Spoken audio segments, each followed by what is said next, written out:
it was just examining the patient and generating the same treatment plan. Once I had a good product, I'm like, let me show it to John and see what he thinks. It wasn't easy approaching the god of evidence-based dentistry about this, but once he saw the product, he got really excited about it. And he's like, I think a lot of dentists would benefit from that. That's what started this, right? You were like, I don't like the way my business is operating, so I'm going to build something that helps me operate in a better way. And it wasn't like there wasn't other tools out there. There was a bunch of other tools out there. You just were like, no, I can do it better. And I think the biggest impact we have is making the exam so systematic and so short that it's done in 7 minutes, but then the patient is walking out with a report that has their photos, the risk assessment, they understand the treatment plan, why we're recommending certain things, and that's all done just by examining the patient in 7 minutes. Welcome back to another episode of Dental Marketing Theory. I'm your host, Gary Bird. I'm the founder of SMC National, where we help you create, convert, and close more new patients so you can grow the way that you want. But one of the things that drives us crazy as we try to grow offices is when you work with a practice management software that doesn't work. And today I have Dr. Rania on, who's the founder and CEO of a dental practice management software company. And that's not all. She's also a dentist. She practiced for many years, and she's going to share her journey in not only starting a dental practice, how she got into the dental industry, but why she started a practice management software. This is a very, very unique journey and something I'm excited for you to hear about. And you're going to want to stay tuned because there's some interesting things happening right now in the practice management software business that is starting to shift from people just moving from on-prem to cloud, but also moving from cloud to cloud. So it's very, very interesting. You're going to want to stay tuned. All right. Well, I'm excited to have this conversation today because you've been on one of our more popular podcasts already, but it wasn't this podcast. It was another podcast that we have called Dental Riffs. And we had a bunch of CEOs of practice management softwares come on and have a really good conversation about the future of practice management software. And I'm excited to have you on, Dr. Rania, today to talk through your journey specifically. And so I'm excited to learn about how you got into the dental industry. So could you tell us first, why'd you become a dentist? And second, why'd you decide to start a software business? Yeah, thank you for having me. I really didn't choose dentistry. My parents were dentists and pushed me and my siblings into dentistry. So it wasn't much of a choice, but I really liked it. I really liked helping patients, the diversity of procedures. You do the business side of it. I love the whole combination. I worked as an associate for 2 years and then started my own practice. And I was really excited about being an owner of a practice. But I always looked for growth. So I started looking at adding multiple locations when I was like in year 2 of practicing. And I had a good growth, but then I got pregnant with twins and I had to be on bed rest. And my practices were running well, except that we started getting bad reviews.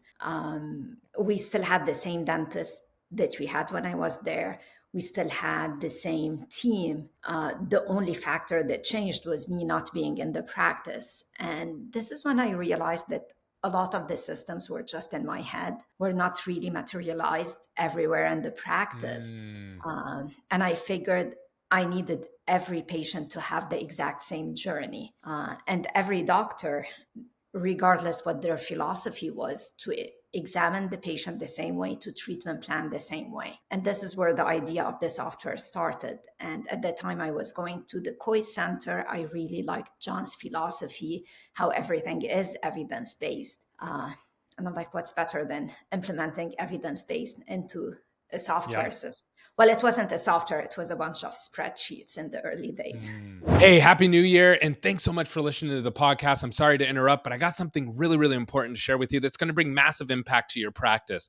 So every year, things change in your market. Every single year, people move, incomes change, populations change, and it's really important that you stay up to date with that. And one of the things that we offer to all of our customers, and we want to offer it to all of our listeners completely for free, is mapping out your new patients. So we're not going to only show you where your new patients are coming from on a map, just like this above, but we're also going to show you the income areas that they're coming from, the different pockets of income, as well as the populations to make sure that you have supporting areas to where you can attract more new patients. And lastly, we're going to map out all of your competition for you for free. This is 100% for free, no obligation. And we're really excited to share this with all of our listeners. So all you have to do is go to maps.smcnational.com, and it's first come, first serve. We're not going to offer this forever. So if you want to get this, get in now, get all your new patients mapped out for the new year. We're looking forward to talking to you soon. Got it. So okay. So you were a dentist, and then things started to crumble as you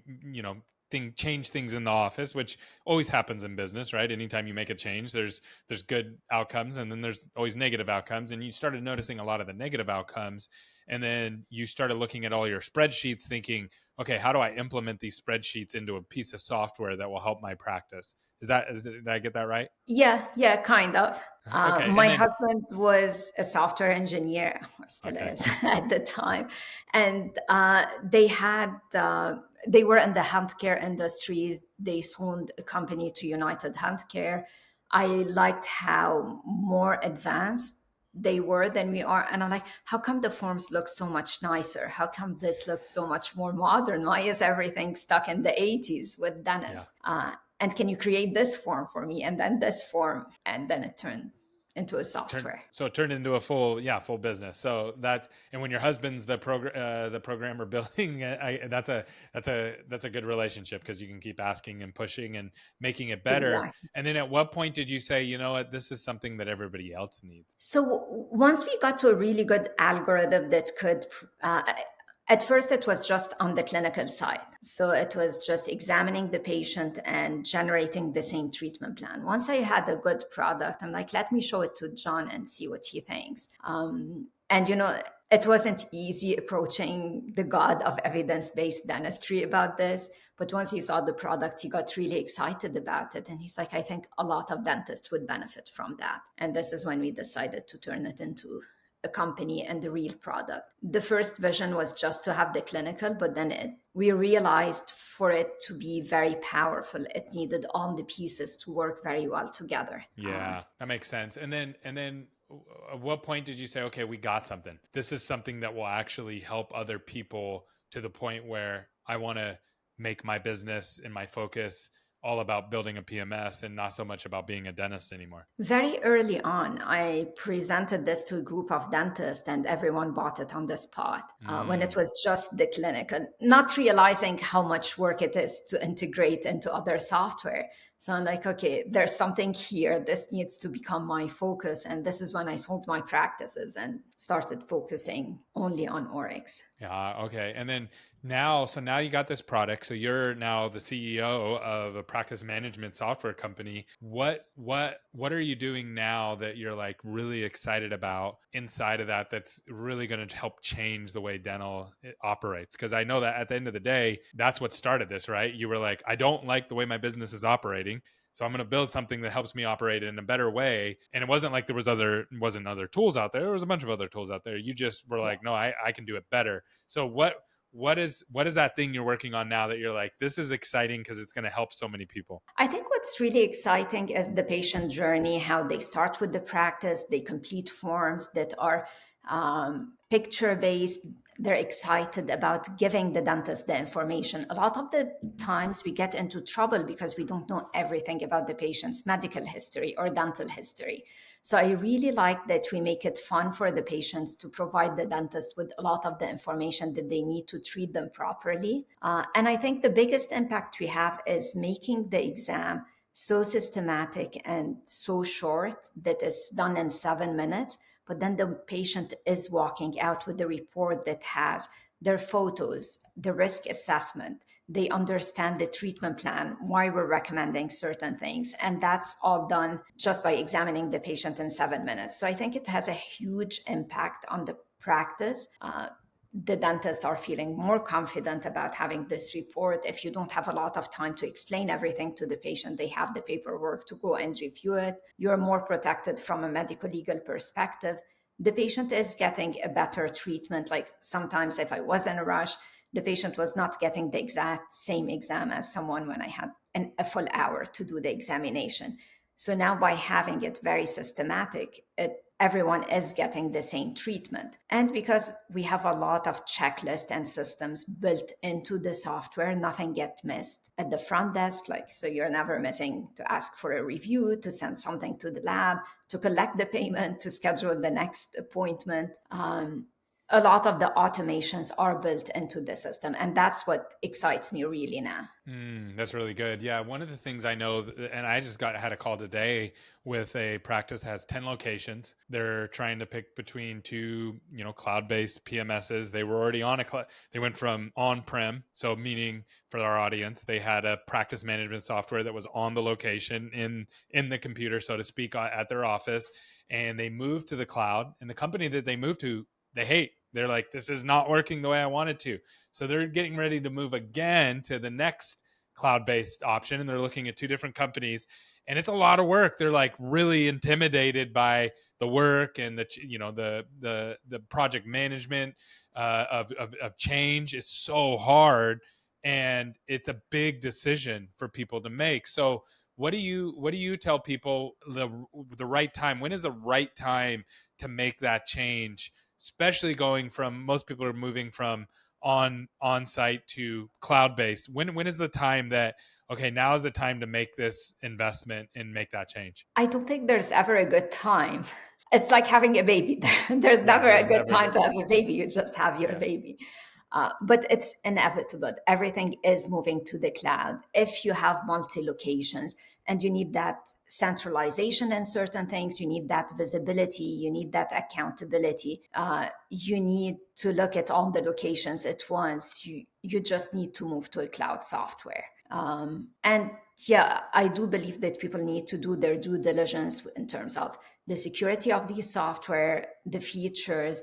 Is it really going to deliver what they have in mind? Is it built for their practice? I can tell you that in the early days, all our moves were from on-prem to cloud.